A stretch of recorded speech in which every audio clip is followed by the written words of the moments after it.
Everyone, সকলেই কেমন আছেন? আশা করছি সকলেই ভালো আছেন। তুষার 25 ইউটিউব চ্যানেলের নতুন একটি ভিডিওতে আপনাকে স্বাগত। আজকে আমরা কথা বলবো Oppo A3X এই ফোনটি নিয়ে। এই ফোনটি বাংলাদেশ বাজারে আপনারা 17,000 টাকায় কিনতে পারবেন। ইউটিউবে বিভিন্ন ধরনের ভিডিও দেখলাম যে এই ফোনটি বেশ শক্তপোক্ত।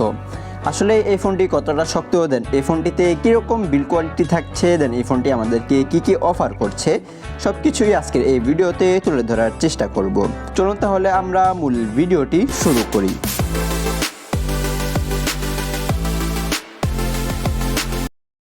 ফার্স্টে চলুন এই ফোনটির লুকস অ্যান্ড ডিজাইন নিয়ে আমরা কথা বলি। এই ফোনটির ব্যাকসাইডে প্লাস্টিক থাকছে, ফ্রেমেও প্লাস্টিক থাকছে, তবে এই ফোনটির ব্যাকসাইডটা খুবই শক্তপোক্ত দেওয়া হয়েছে। ইভেন বেশ কয়েকটা ভিডিও দেখছিলাম যে এই ফোনের উপরে গাড়ি চলে গেলেও কোনো কিছুই হচ্ছিল না এই ফোনটির। দেন এই ফোনটি ধুলাবালি থেকে রক্ষা করার জন্য কিন্তু IP54 এর রেটিং দেওয়া হয়েছে। তবে টুকটাক পানি লাগলে এই ফোনটি সার্ভাইভ করতে পারবে, তবে বৃষ্টিতে ভিজে গেলে অথবা পানিতে পড়ে গেলে এই ফোনটিতে একটু সমস্যা হতে পারে। দেন যদি এই ফোনটির ফ্রন্টের ডিসপ্লের দিকে তাকাই, তাহলে এই ফোনটির ফ্রন্টে 6.67 ইঞ্চির IPS LCD পাঞ্চল ডিসপ্লে দিয়েছে। আর এই ডিসপ্লেতে 120 হার্জের রিফ্রেশ রেট থাকছে, যেটি ম্যাক্সিমাম অ্যাপগুলোতে খুবই ভালোভাবে রান করছিল। দেন ডিরেক্ট সানলাইটে এই ফোনটি ইউজ করার জন্য 1000 নিটসের পিক ব্রাইটনেস দেওয়া হয়েছে, যেটি ডিরেক্ট সানলাইটে একটু স্ট্রাগল করছিল। ইভেন ডিসপ্লেকে খুব ভালোভাবে দেখা যাচ্ছিল সেটা বলবো না, তবে ইনডোরে কিন্তু খুবই ভালোভাবে এই ফোনটির ডিসপ্লেকে দেখা যাচ্ছিল। দেন এই ডিসপ্লেটির রেজলিউশন হচ্ছে 16x720 pixel, pixel density 264 ppi, expect ratio 20:9। আমার কাছে মনে হয়েছে ডেন্সিটির পরিমাণটা একটু কম দেওয়া হয়েছে। যেহেতু এই ফোনটিতে IPS LCD ডিসপ্লে থাকছে, সেখানে যদি 280+ ডেন্সিটি থাকতো তাহলে ডিসপ্লে দেখতে আরও সুন্দর লাগতো, অর্থাৎ কন্টেন্ট ওয়াচিংয়ে কিন্তু খুবই দুর্দান্ত ফিল পাওয়া যেত। আর এই ফোনটির ডিসপ্লেকে প্রোটেকশন করছে পান্ডা গ্লাস। আর এই ফোনটির ওয়েট হচ্ছে 187 গ্রাম। দেন চলুন এই ফোনটির পারফরমেন্স সেকশন নিয়ে আমরা কথা বলি। এই ফোনটি out of the box Android 14-এ রান করছে, যার ব্যাকহ্যান্ডে থাকছে ColorOS 14।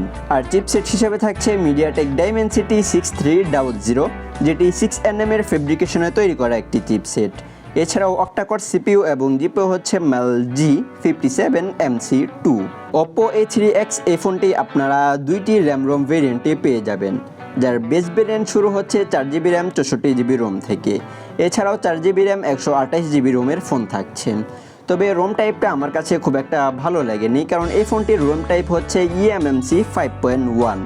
এখানে যদি UFS এর রোম দেওয়া হতো তাহলে কিন্তু খুবই ভালো হতো এবং রোমের স্পিডটা কিন্তু আরও বেটার পাওয়া যেত।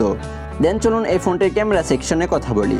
কোম্পানি ক্লেম করছে এই ফোনটিতে ডুয়েল ক্যামেরা সেটআপ দেওয়া হয়েছে, তবে কার্যকরী অর্থাৎ মূল ক্যামেরা কিন্তু একটাই, আর সেটি হচ্ছে 8 মেগাপিক্সেলের 2.0 অ্যাপারচারের একটি ক্যামেরা, তার সাথে একটি AI লেন্স থাকছে। কোম্পানি কিন্তু এটাকেও একটি ক্যামেরা হিসাবে চালিয়ে দিচ্ছে। তবে এই ফোনটির ক্যামেরা পারফরমেন্স নিয়ে আমি কিন্তু একদমই সন্তুষ্ট না, কারণ এই ফোনটির ক্যামেরা পারফরমেন্সটা খুব একটা ভালো না। ডে লাইটেও কিন্তু খুবই আহামরি ছবি তুলতে যে পারে তা কিন্তু না, এক্সপোজার ব্যালেন্সে কিন্তু খুবই ঝামেলা করে। দেন এই ফোনটির মেন ক্যামেরাতে ফিল্টার হিসেবে থাকছে LED ফ্ল্যাশ, HDR এবং প্যানোরামা। আর এই ফোনটি দিয়ে আপনারা সর্বোচ্চ 1080p 60 fps এ ভিডিও রেকর্ড করতে পারবেন। এই বাজেটে যে সকল ফোন রয়েছে সেই সকল ফোনগুলোতে কিন্তু 60 fps ভিডিও রেকর্ডটা থাকে না, এখানে 60 fpsটা কিন্তু প্লাস পয়েন্ট থাকছে। দেন ফোনটি 5 মেগাপিক্সেলের 2.2 অ্যাপারচারের একটি ক্যামেরা থাকছে। এই ক্যামেরা দিয়ে আপনারা সর্বোচ্চ 1080p 30 fps এ ভিডিও রেকর্ড করতে পারবেন। আমি বেশ কয়েকটা ফোন দেখেছি যারা 10 থেকে 12,000 টাকার ভিতরে 48 মেগাপিক্সেলের ক্যামেরা দিচ্ছিল মেন ক্যামেরা, আর ফোনটি তারা 8 মেগাপিক্সেলের ক্যামেরা দিচ্ছিল। কিন্তু এই ফোনটি একদমই ব্যতিক্রম। এই ফোনটির মেন ক্যামেরাতে 8 মেগাপিক্সেলের ক্যামেরা আর ফোনটি 5 মেগাপিক্সেলের ক্যামেরা থাকছে। দেন এই ফোনটির সাউন্ড কোয়ালিটি নিয়ে যদি কথা বলি, তাহলে এই ফোনটির সাউন্ড কোয়ালিটিও কিন্তু খুব একটা আহামরি না। আর এই বাজেটে আমার কাছে মনে হয়েছে অন্তত ডুয়েল স্পিকার দেওয়া উচিত ছিল।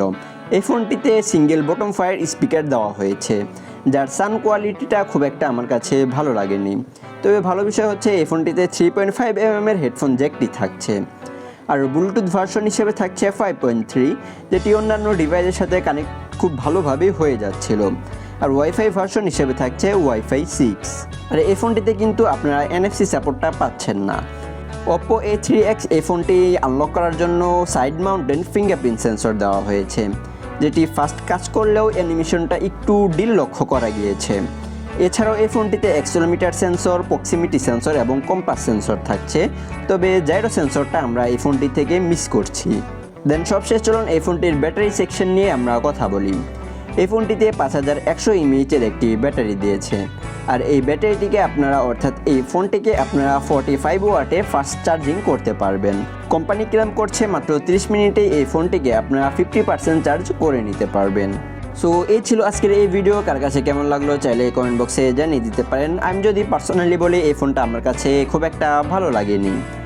সো দেখা হচ্ছে নতুন একটি ভিডিওতে, সে পর্যন্ত ভালো থাকবেন, সুস্থ থাকবেন। তুষার 25 ইউটিউব চ্যানেলটিকে অবশ্যই সাবস্ক্রাইব করবেন।